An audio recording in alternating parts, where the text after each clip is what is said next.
The council's official breakdowns and predictions for UFC Money Moicano versus Chris Duncan.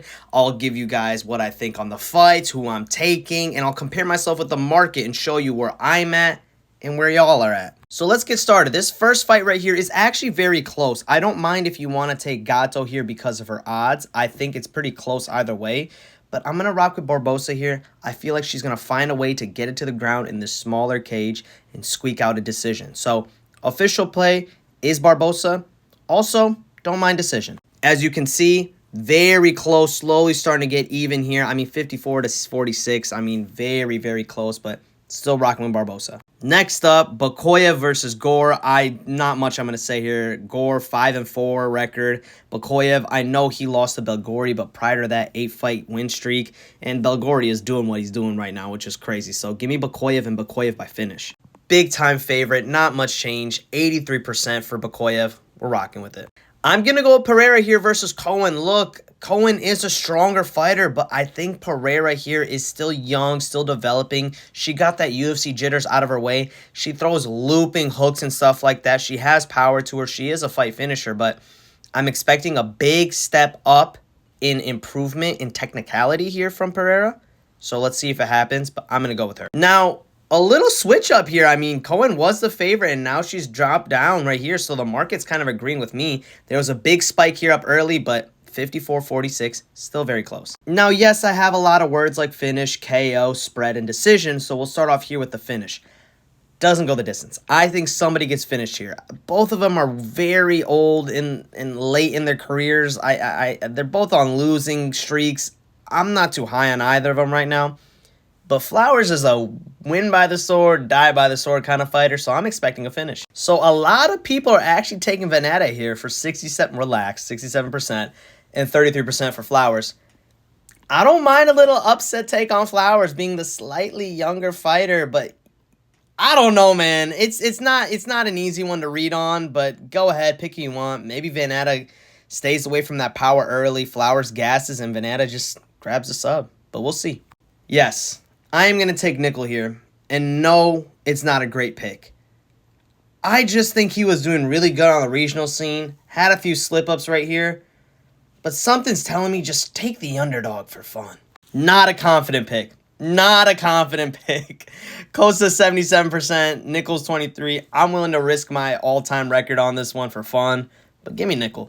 This one's got to end in a KO for me, and I wanted to take Pat, but something was telling me maybe we're overlooking Patterson in this specific fight. He is a good wrestler, and if he can stay away from that power, get it to the ground, maybe ground and pound, but also at the same time having that Pat power as well, so maybe this fight ends in a KO. And I have not seen the market flip-flop as much as this fight right here. It is so back and forth. So, hopefully, somebody gets KO'd. All right. Delano should win this fight, I believe. But I'm just not ready to give up on Ruchala here. So I'm going to take Ruchala plus 3.5 spread.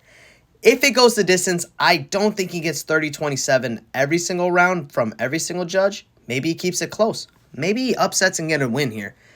I'm not sure, but I'm just going to hope for a close banger. And I'm going to go Ruchala here. Now, Ruchala, again, I'm really going against the market for this one, but if he can get it on the ground, he's very heavy on the ground. Delano is very fucking good everywhere, though. He's got to avoid those calf kicks, and we'll see what happens. I'm taking Tommy McMillan and taking Tommy McMillan by sub. Not really going to say much else on this one. As long as he avoids some power striking from his opponent here, I think he'll be fine. 89% for McMillan. 89% for McMillan. Kind of crazy. All right, look, I am going against Ewing here. I respect him a lot. I think he's a great fighter. Huge moment. Huge fucking moment for him, and he capitalized on it against a really, really good prospect. I just think that Malcolm Wellmaker we saw in that fight wasn't the right Malcolm Wellmaker. Underestimated his opponent too much. Was just trying to get that flashy KO. But you know what? Estevam is coming up in weight here for this. He's not going to gas out as early as I think. He's not going to be as tired. He is already kind of heavy for the division he was in, but he is so fucking good on the ground, and he has insane control time, undefeated. I think people are overlooking him here. So I'm going to rock with Estevan. And just like that, I am again against the market. I am very against the market on this card. It's going to bite me in the ass, I'm sure, but I'm still going to stand my ground on this one. Estevan already was a favorite and now gone down to be the underdog. Value. Yakyayev and Yakyayev by under 1.5. That's it. Ribeiro also 17 wins, I think 16 by finish. So maybe just go under 1.5. There it is. Under 1.5. And Yakyayev, under 1.5. Holy shit. 9% chance. Y'all think 9% chance for Ribeiro. Fucking hell. I have been incredibly back and forth on this co-main event, and I don't know what to do. I think the value is on Jandiroba. If she's the underdog, value on her. If Richie turns out to be the underdog, value on her.